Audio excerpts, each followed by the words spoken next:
ভারতবর্ষের ১৪০ কোটি মানুষ বিচার ব্যবস্থার দিকে তাকিয়ে আছে। কারণ যখনই যে সরকার গণতন্ত্রের উপর আঘাত হানার চেষ্টা করেছে, তখনই মাথা উঁচু করে দাঁড়িয়েছে বিচার ব্যবস্থা। এজেন্সি দিয়ে ভয় দেখাচ্ছে বিজেপি। নির্বাচন কমিশন নিরপেক্ষ নয়, এমন সময় হাত জোড়ো করে বিচার ব্যবস্থার দিকে তাকিয়ে আছি। শ্রীরামপুরে প্রচারে বেরিয়ে বললেন কল্যাণ বন্দ্যোপাধ্যায়।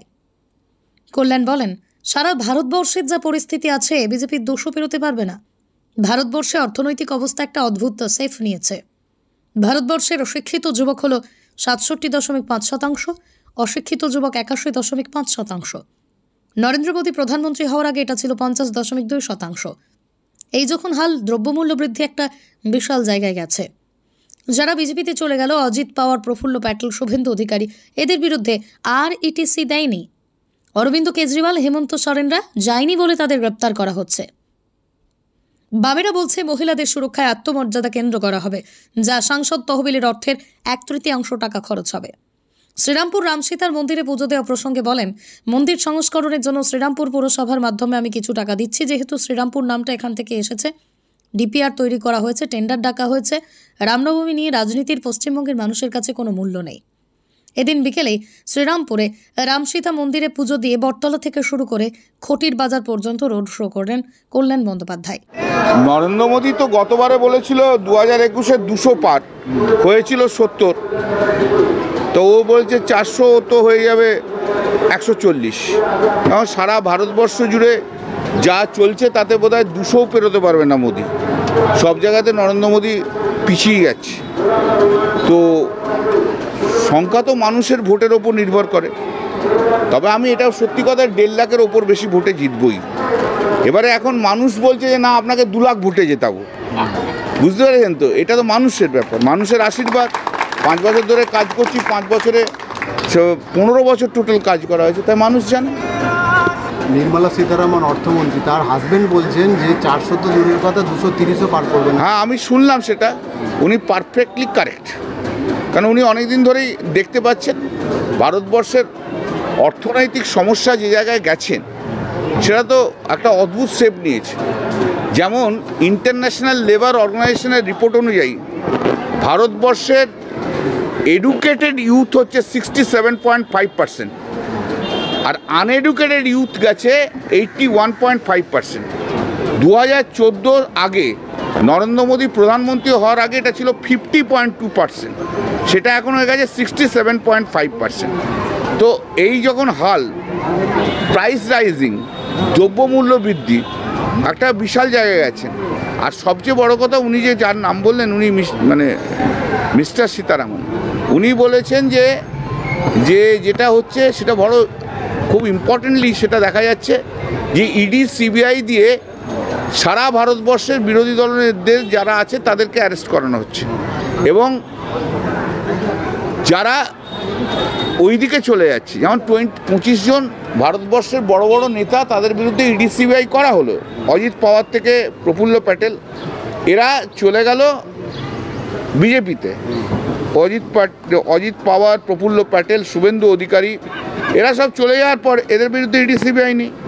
যেমন আছে অরবিন্দ কেজরিওয়াল, আমাদের হেমন্ত সোরেন, এরকম সমস্ত যারা আছে তাদের বিরুদ্ধে তারা যায়নি, প্রেশার দেয়নি, তাই যায়নি বলে তাদেরকে অ্যারেস্ট করা হচ্ছে। পরশুদিনকে যে ঘটনাটা ঘটেছে, অত্যন্ত লজ্জাজনক, ন্যাক্কারজনক ঘটনা। অভিষেক বন্দ্যোপাধ্যায়ের হেলিকপ্টারে ইনকাম ট্যাক্স রেড, এ মানে আনবিলিভেবল। ভারতবর্ষের মানুষকে এখন কিন্তু ভাবতে হবে যে এই নরেন্দ্র মোদী থাকলে ভারতবর্ষের কি দুরবস্থা হয়, এটা ভাবতেই পাচ্ছি না আমি। আমার কোনো চিন্তা ভাবনার মধ্যেই নেই। ভারতবর্ষের শুধু জনগণ নয়, ভারতবর্ষের জুডিশিয়ারির কাছেও আমার আবেদন থাকবে, please now rise into the occasion. হ্যাঁ, now please rise into the occasion. ভারতবর্ষের গণতন্ত্র, ভারতবর্ষের বিরোধী দলনেতার কণ্ঠস্বর বাঁচানোর জন্য একমাত্র ইন্ডিয়ান জুডিশিয়ারি আছে। সেই জুডিশিয়ারির কাছে আমি হাত জোর করে রিকোয়েস্ট করব, please rise into the occasion. ভারতবর্ষের গণতন্ত্রকে যখনই যে সরকার যতবার শেষ করতে চেয়েছে, ভারতবর্ষের জুডিশিয়ারি কিন্তু মাথা উঁচু করে দাঁড়িয়েছিল সরকারের বিরুদ্ধে। একটার পর একটা রায় হয়েছে। রাইট ফ্রম ইন্দিরা গান্ধী, রায়বেরিলিতে রাজনারায়ণ সিং, দেখেছো তো তুমি, সবাইকার ক্ষেত্রে কিন্তু ভারতবর্ষের জুডিশিয়ারি, আজকে ভারতবর্ষের জুডিশিয়ারির সবচেয়ে বড় ইম্পর্টেন্ট এসে গেছে। Election commission is also not discharging independent role. ভারতবর্ষের কিন্তু আজকে জুডিশিয়ারির অনেক বড় রোল আছে। ভারতবর্ষের 140 কোটি মানুষ কিন্তু ভারতবর্ষের জুডিশিয়ারির দিকে তাকিয়ে আছে। বামেরা বলছে মহিলা ব্রিগেড করবে, কি মত আপনার? মহিলা শক্তি করবে এমপি ডেভেলপমেন্ট ফান্ডের টাকা দিয়ে, তাই তো? যারা জিতবে সেই এলাকায় নারী নির্যাতন হলে তারা যাবে। প্রথমত হচ্ছে এমপি ডেভেলপমেন্ট ফান্ড শুধু সেই ক্ষেত্রেই খরচ করা যায় যেখানে সরকারি প্রতিষ্ঠান ছাড়া কিন্তু খরচ করা যায় না। সরকারি বা হাফ সরকারি পঞ্চায়েত, জেলা পরিষদ, মিউনিসিপ্যালিটি। আমরা একটা এডেড স্কুলের জন্য এমপি ডেভেলপমেন্ট ফান্ড দিতে পারি, আনএডেড স্কুলের জন্য দিতে পারি না। তাই জন্যে এই যে কথাটা কালকে বলেছে, যেই যারা কথাগুলো বলেছে তারা হয় আইন না জেনে বলেছে, অথচ এমপি হওয়ার শখ রয়েছে, আইন জানেন না, না হলে মানুষকে বিভ্রান্ত করার জন্য অত্যন্ত উদ্দেশ্যমূলকভাবে এই কাজটা করেছে। কাল বাদ পরশু রামনবমী, আজকে দেখলাম আপনি রামসীতার মন্দিরে পুজো দিলেন, কি বললেন? মানে আজকে তো এইখানের প্রোগ্রাম, এই রামসীতা মন্দির, এই মন্দিরে আমি অনেকবারই আসি এবং এই মন্দিরে অনেক দিন আগে আমার কাছে অনুরোধ করেছিল যে এটাকে ভেঙে পড়ছে, যদি ঠিক করা যায়। তো আমি তো এই যে বললাম, আমরা কোনো মন্দির মসজিদে দিতে পারি না টাকা, আমরা কোনো বেসরকারি প্রতিষ্ঠানে টাকা দিতে পারি না, তো আমি তো এমপি ডেভেলপমেন্ট ফান্ড থেকে দিতে পারবো না। তাই জন্য আমি মিউনিসিপ্যালিটিকে বলেছিলাম যে তোমরা এটা দেখো, এটা শ্রীরামপুর নামটা তো এইখান থেকেই হয়েছে, তো সেই নামটা যদি হয়ে থাকে, এই মন্দিরটার একটা ঐতিহ্য আছে, সেই মন্দিরটাকে ঠিক করতে হবে, সংস্কার করে ঠিক করতে হবে। শ্রীরামপুর মিউনিসিপ্যালিটি আমার কথা অনুযায়ী ওরা দেখে টেকে অলরেডি ওরা ডিপিআর তৈরি করে ওরা অলরেডি টেন্ডার ডেকেছে, তো এর কাজটা হবে। আর আজকের প্রোগ্রামের মধ্যে এইটাই, আমি তো প্রতিদিনই কোথাও না কোথাও শুরু করি, তা আজকে রামনবমীর আগে রামসীতা মন্দির। তুমি আজকে কেন দেখছো? তুমি পরশু দিন দেখো, যেতে তো আমি তো রাজরাজেশ্বরী মন্দিরে গিয়েছিলাম, আরও দেখতে থাকো, আরও দেখবে। শুধু মাঠে থাকো, খবরে থাকো, বাড়ি থেকে কিন্তু খবর করো না, মাঠে থেকে খবর করো, দেখবে সব পাবে।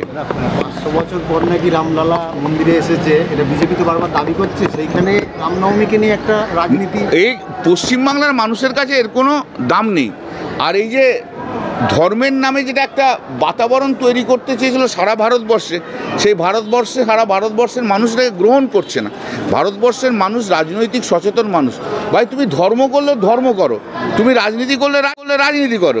ভারতবর্ষের মানুষ ভাবতেই পারছে না ভারতবর্ষের প্রধানমন্ত্রী হঠাৎ মুনি ঋষি সেজে মাথায় গলায় সব চন্দন লাগিয়ে ঘুরে বেড়াচ্ছে।